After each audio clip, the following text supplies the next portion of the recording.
So this is really important for all of us, which is improving our proprioception. So I'll talk about that a little bit more as we go through, but let's start with a strong base. So if we place all of our attention into our toes, if you've got socks and you don't mind taking them off, I would encourage you to, because it's really good to be able to see your toes.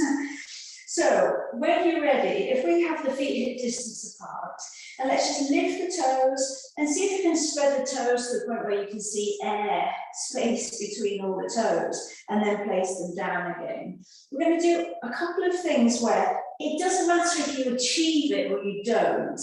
It's getting the brain communicating with the toes and the muscles to get the work, and maybe progress the work, but it's increasing that channel. So let's see if we can press the big toe metatarsals down, but lift the other toes. Now, if you check your legs will be quite engaged here. You're lifting your other 4 toes of each foot as much as you can. Now, lower your toes and see if you can press the little toes only into the floors and lift the other 4. Now, that's difficult. We're going to try to press down the big toes and the little toes. It won't happen, but see if you can have the intention of lifting the middle 3 toes. This is so important for balance. So we're talking about proprioception. It is really our awareness of how we move our bodies in space, how the brain picks up the sensory information of your toes pressing into the floor. All right, I'm going to leave that there because it can be quite because you don't get much movement. Now, by placing the feet squarely on the floor, if you've got any niggles in the knees, you can support the knees, but gently roll out to the little toes. So you're lifting the arches of the feet and feel engagement down the outer legs. And then the reverse, so pressing down on the inner edge of the feet and slightly drawing in. You feel your inner thighs engage and some gentle stress, hopefully only on the knees. So just a few times in and out, just feeling, maybe even using the hands. This is all information for the brain, the muscles that are engaging. So we're really solidifying in the brain where the floor is, where our roots are. This is going to help us with our balance. We could do the same now, rolling onto the toes, but really trying to press 10 toes into the floor. And then rolling back to the heels and taking a little bit more weight into the heels. As you start to tip back, hopefully you feel your core engaging here. So gently forwards and backwards. You can have your hands around your waist so that you have that additional information to send back to the brain of which muscles are engaging as we tip forwards and backwards. And it's nice anyway to start off your practice thinking about centering, switching off the clutter around the mind and really establishing the roots through the feet with that highway up to the brain. All right, with the knees, hands on the knees, and let's just take the knees in a gentle circle. So the knees come together, forwards, out. Now let's keep the feet on the floor, no forcing. We're fully supporting the knee joints here in these circles. And then take those circles in the other direction. So here we're just warming up all of those stabilizers in the knees and the ankles, which hopefully help us to avoid falling. All right, hips, hands on the hips, legs wide, and let's take the hips in a big circle.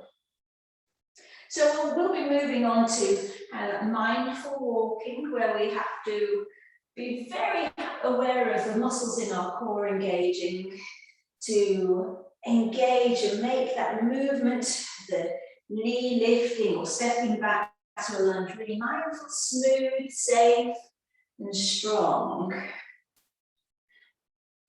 Give the muscles at the tops of the legs a good squeeze. No one else can see you. I'm the only one that looks silly.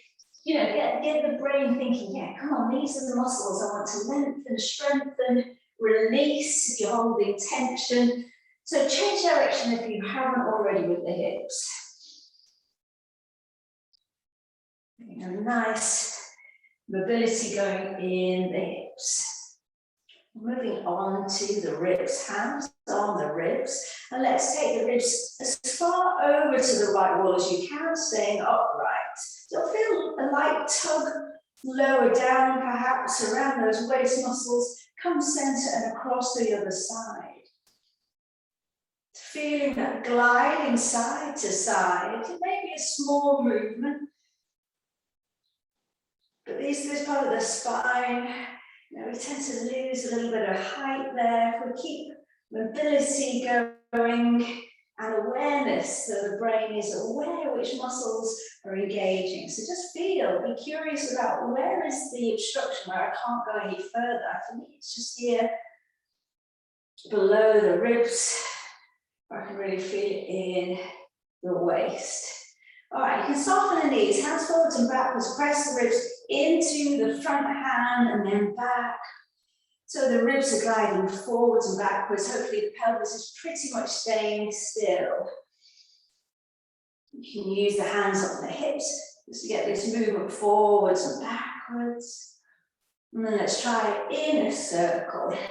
So pelvis, lower body staying where it is. Don't worry, like with the feet, if you can see any gap between the toes, the intention, you're working on the toes and the muscles of the toes here, even if it doesn't feel like changing direction, that you're not getting much movement in the torso. The fact of trying is brilliant.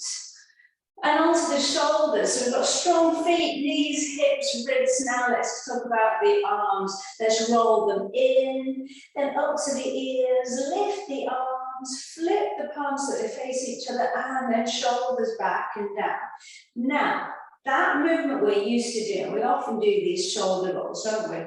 But now let's try to do it without flaring the ribs. Maybe do one arm at a time and just notice how the arm lifts. We want to usually flare those ribs here. So let's make this a movement of the arms circling the shoulder joint. Much more strenuous than for the core to keep the torso really stabilized. We're not forcing our way through our biggest possible circle. We're just exploring the joint, getting that mobility into the shoulders without forcing, but rather with the strength and support of the upper and lower abdominals. Let's have one more circle here, and then we'll shrug out. Just to give your brain a rest, we're going to take a roll down to a plank, a dog, pace the hands back, just so that we can get moving without loading on the brain. So nice and slow, we've just got one round forwards and back. Side of the chin to the chest, arms are heavy, Pilates roll down, so you're peeling the spine off the wall. So from the top down, here you might want to use this as an opportunity to look at your toes and see if we can engage 10 toes. Feel the outline of the foot. So we have a strong foundation. Feel that engagement in the core. So we're thinking about relaxing the back of the body, but we have the strength in the front of the body to allow the back to relax. The muscles will only relax if they feel that the joints are supported. Once you're in your forward fold, you may need to bend your knees to find the floor. Now let's pace the hands forwards and start to feel this proprioception. We're getting to use your brain again. Pace through the fingers. See if you can take out any jerks. The knees can come to the floor if you wish, that's absolutely fine. High plank or knee plank, pausing here for a moment, sending the heels to the back wall, firming up the thighs, and slightly curve the fingers, so the fingers are engaged, fingertips pressing into the floor. Engage the hands, remember those jar lids, the left hand turning to the left without moving, right hand to the right, and that might be enough to spin the eyes of the elbows to point forwards, the biceps pointing forwards. And from here, we're taking a down dog, probably for most of us the first of the day, so soften the knees and come up like that lazy dog, stretching the spine. And we'll pause here for a moment, finding that engagement through 10 fingers, the heels of the hands, biceps, elbows pointing forwards, and let's pedal it through from one foot to the other. Slowly feeling the connection through the feet and aiming to keep the spine long. We're going to pace the hands back, so lift the heels, bend the knees. We can look at the hands, and we're reversing that movement slowly, pacing through the hands. The knees can be down here, that's fine. We're just moving mindfully through the body. When the heels find the floor, rolling up through the spine. Let's take this opportunity to roll out the wrists. Rebuilding the spine until we're up to standing and shrug out the shoulders. Now, thinking about balance, let's go into placing the left foot on the floor like we're taking a step. Now, hands on the waist. Let's feel the engagement in the core. Hold that. You're pressing your belly into the fingers, and we'll lightly lift the right knee. And then we're going to step back again. So keep pressing your belly into your fingers for that stabilization in the core. The knee bends, and we step back. Let's try that again on this side. So shoulders back and down, heads over the ribs. The body weight comes into the left foot. I'm mirroring you. Now keep that engagement in the core, and it's not just sucking in, it's almost puffing out as well. So can you feel as though the kidneys are puffing out at the back to keep that engagement, and maybe we can lift the knee. Twice more on this side. So slowly, slowly, let's take our awareness back to the toes. So if we press the big toe down, we've got more support right up the inner thigh of that standing leg. Slow, controlled movement, we're tipping forwards. So the weight comes out. And if you've got your hands around your waist, you'll find there's a certain point that you lose that pressure into your fingers. You lose that dynamic neuromuscular stabilization, which is basically that engagement around your core, which helps us to move mindfully, carefully, with strength. Let's try the other leg. Step the feet together. Plant your toes, strong foundation there. Engage the core. So tailbone down to the floor, neutral spine. Now find that as though you're puffing out up all the way into your waistband. And we'll lift the front knee. Let's step back, hinging. Keep pressing into the fingers. And see if we can lightly step back. Now, if this is super easy, maybe you want to try with the eyes closed. Maybe you try that initially, be safe. Maybe you just close the eyes when the knee is lifted. Ooh, there's a challenge. So only going at the point where, you want to be able to challenge yourself. This proprioception is just pivotal for strength and safety for life. So working on it, it's just win-win. Amazing. We're going to go back to the first leg again. We're going to add on a twist. So plant the left leg, your foundation strong, slightly soften the knee. Now find that core engagement.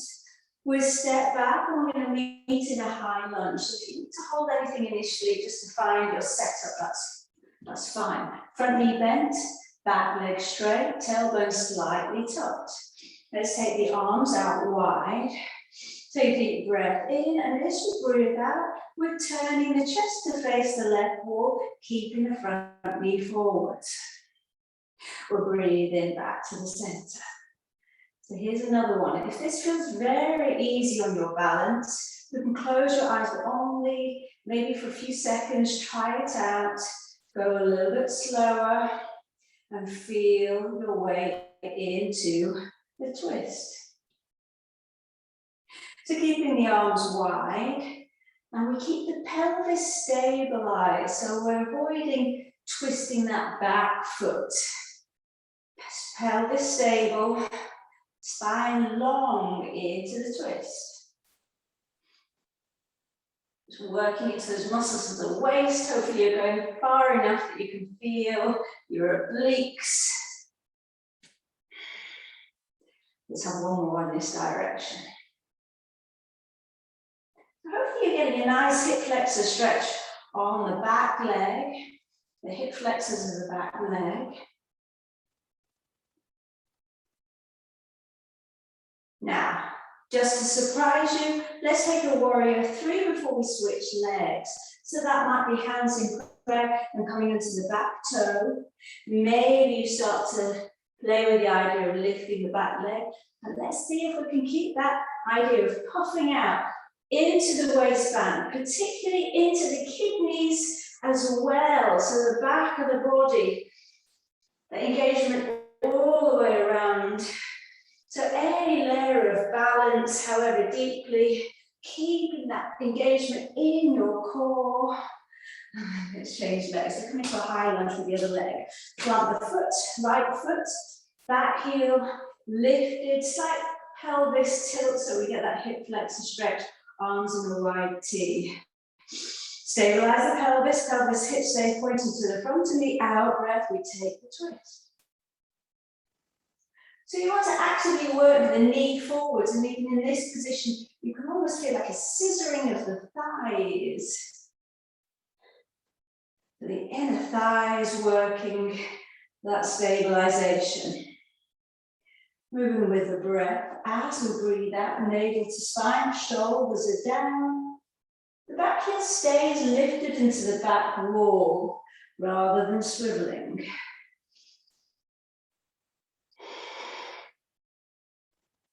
Let's see if we can keep the crown of the head up to the ceiling.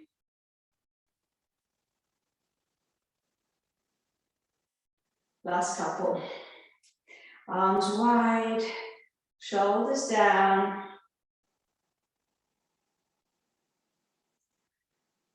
So for our standing balance, any challenge for our balance is good. So from here, maybe the hands come to the front knee. If you know your warrior 3, feel free to crack on. But we're slowly adjusting weight into this front leg. Feel, and feel free, we're a bit embarrassed about touching our own bodies. Feel those muscles engage.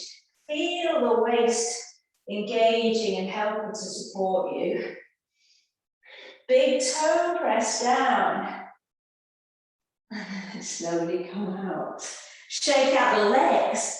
Let's move on to a little bit of arms now. We'll take a close chair squat. So big toes together, knees together. This is what you really feel your inner thighs engaged. Looking at your toes, send the hips back and keep squeezing. Let's feel a little bit of engagement in the inner thighs, like squeezing the knees together, spine long. So with a long spine, shoulders down, we're going to take those VWTL arms.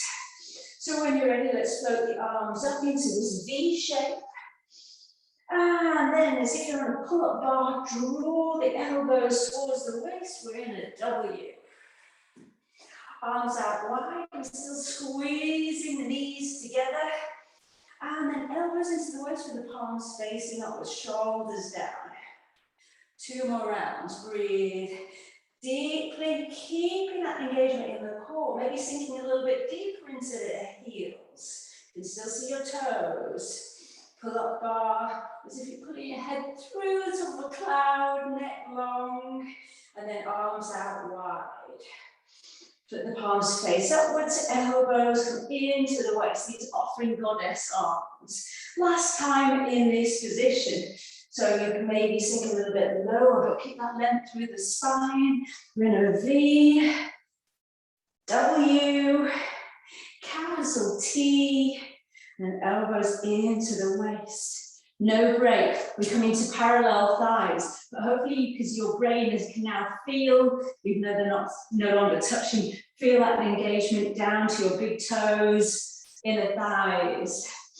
And sink back into the heels, we're in a V, pull up bar, W, keep the knees tracking forwards, T, reaching for the side walls, elbows into the waist, long neck, twice more, maybe a little bit lower, but rather than sticking the bottom out too much, if you know that you are someone who has that kind of sway back, that gives you lower back problems, maybe over tuck and feel about the navel coming back to the spine, arms wide, elbows into the waist. Last time, breathing deeply here, ribs need to stay together. And pull up bar, W, wide line, elbows into the waist. I'm not giving you a break, legs wide, knees tracking over the toes. Last thing, but here we're not going to do the letter arms. So we want the knees staying open wide rather than collapsing. We're now thinking about the arm moving in, the shoulder joint, no other movement. So we'll start with one arm at a time, palm facing upwards. Use your other hand to just place an imaginary glass on the palm of the hand. So this again is just fodder for the brain. This is where I'm thinking of the palm facing upwards. Now, we can have the other hand on the waist. Without dropping the glass, we open the arm back to the side without flaring the ribs. So you're only going where your mobility will allow you, and then we come back slightly across the body. No dropping of the glass. Tailbone tucked under, pointing down to the floor. No movement in the shoulder. The isolating just is the mobility on this side. Build across the body. And then float the arm down, other side. Place the imaginary glass. You can straighten the legs if you need to. Reset. Then, navel to spine. Feel it in the palm of your hand. We're keeping the hand upright. And we can open the arms to the side without spilling the glass. Just the movement as far as it will go, without the whole shoulder blade, without the ribs flaring. Anyone wants an extra challenge? Closing the eyes here. It makes the balance more difficult, but actually you're really going to improve your balance, even if it's just for the odd second, but do be safe. Make sure you have enough stability. It's only a challenge. You're nearly done. I know your quads will be screaming. We're going to take a quad stretch in just a moment. We're going to do both arms, and here you might want to have a go at closing your arms. So arms out wide, so the palms facing upwards. And see if, without looking at the hand, you can cross left hand over right. And then open. And then it will the other way. Right hand over left. So that's what basically what proprioception is, isn't it? It's walking, you know, without having to look at our feet. It's having that muscular intelligence. That's what we're just trying to boost here. And obviously strengthen your leg muscles. But we're really working on keeping the torso in the same place. I haven't let my ribs flare out. Everything's strong. Just about mobility in the shoulder joint. Ooh, turning the feet in. Give the legs a little shake. Side to side. We're going to come down to the mat, you'll be pleased to hear. We've got a quad stretch, calf stretch.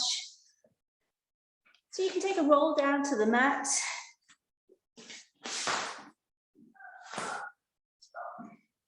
All right, on all fours, let's first of all stretch out the calf muscles. So extend one leg and send the heel back and lengthen into your calf. Breathe deeply. So the whole kinetic chain, everything's got engaged along this extended leg.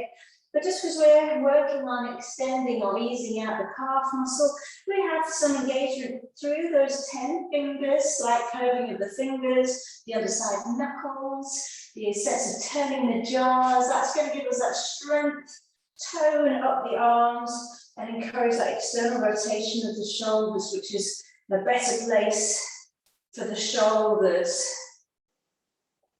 And then let's switch legs. Like the other ball of the foot, straighten the leg, and apply as much pressure as you need. So maybe you need to float the other leg, the other knee off the floor slightly to get enough of a calf stretch. Then we're going to come down to our bellies for a quad stretch. When you're ready, let's meet on the bellies. You can let your forehead rest on my forearm and guide your foot in towards the bottom. If you can't reach, if you lift, maybe by reaching back, looking back, you can find your ankle. Otherwise, a strap is good. And otherwise, maybe just by leaning into the hip, you can start to get a little bit of length into the front of the thigh and into those hip flexors.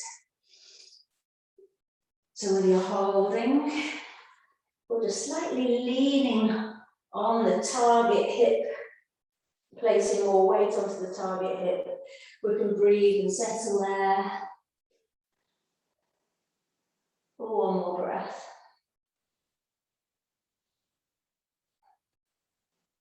Okay, other side.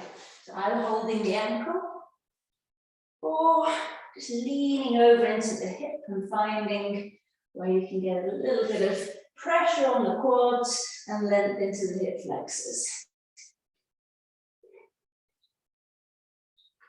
That sense of sending the knee to the back edge of the mat as well, whatever you can do to find a little bit of length in the front of the thigh is really nice.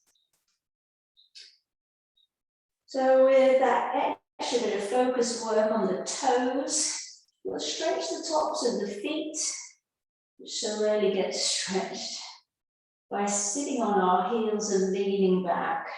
So, hands under the shoulders, tuck back.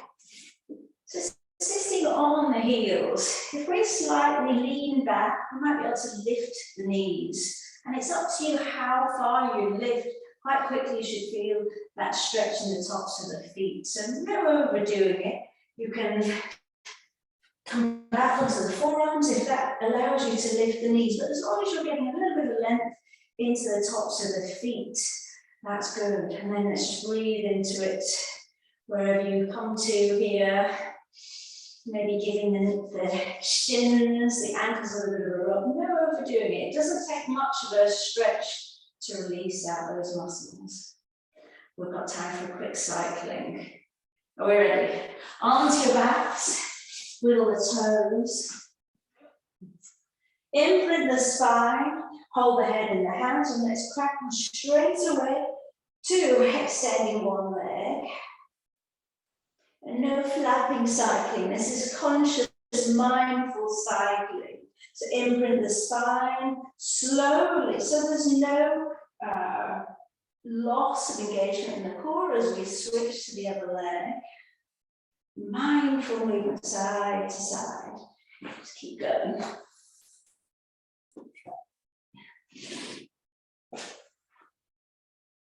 You can place your hands on the hips. You know, if this isn't good for your neck, curling up head, neck and shoulders, you can use your hands to get that really important feedback for your brain of where you lose that engagement in your core. So we're aiming to keep the engagement, that stabilization throughout. If you're holding your head, make sure you're bearing the weight of the head in the hands, shoulders down away from the ears. We have to just imagine then the belly is pressing, engaged, but pressing into the waistband to keep that engagement. Shaking's fine, but no arching in the lower back. So I think we all know by now to avoid arching in the back, we can just tell our starting point with the knees a little bit closer into the chest. If this starts to become easy, then we can change the goalpost and take the knees a little bit further. Already for me, this is far enough for me to start to feel a shake and really have to work at keeping a neutral spine. So as long as you're not feeling any niggles in the lower back, small arch is actually good, appropriate. The neutral spine that we need to absorb shock, but not excessively to overstress the lower back. Goldilocks principle, just the right amount. Let's have 2 more sets each leg. If you wish, you can extend both legs. Here's your starting point, and then draw one knee in. Extend, and then you flick this to my voice. So tough.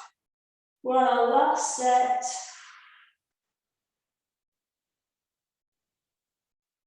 Last one, and then we can take a full body stretch.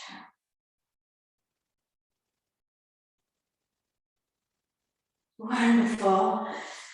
Lay along the mat, spread the fingers, spread the toes, like you're climbing, reach overhead.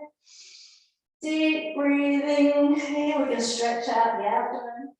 Let's take a hamstring stretch, float the arms down, wrap the leg up to the ceiling. Let's circle the ankle a couple of times, one direction and then the other. Briefly take the ankle to the opposite knee, externally rotating the hip. A little bit of a sway side to side. I like to press the heel of the hand into the top of the leg. Just feels like I'm creating a little bit of a space in the top of the leg. And then over to the other leg for a hamstring stretch. So extending the leg up to the ceiling, supporting, and let's circle the ankle. Here you can start to think about practicing that control over individual toes. I haven't got it, but since I've started practicing this, I have a little bit more control of the big toe. But that's not really the point. It's about getting the brain thinking about it. Let's take a little bit of a hip opening here. Gentle sway, that might just allow you to find a sweet spot. And then I'm hoping you'll be set up for the rest of your day. I'll see some of you for live yoga tomorrow. Back on Thursday. Well done.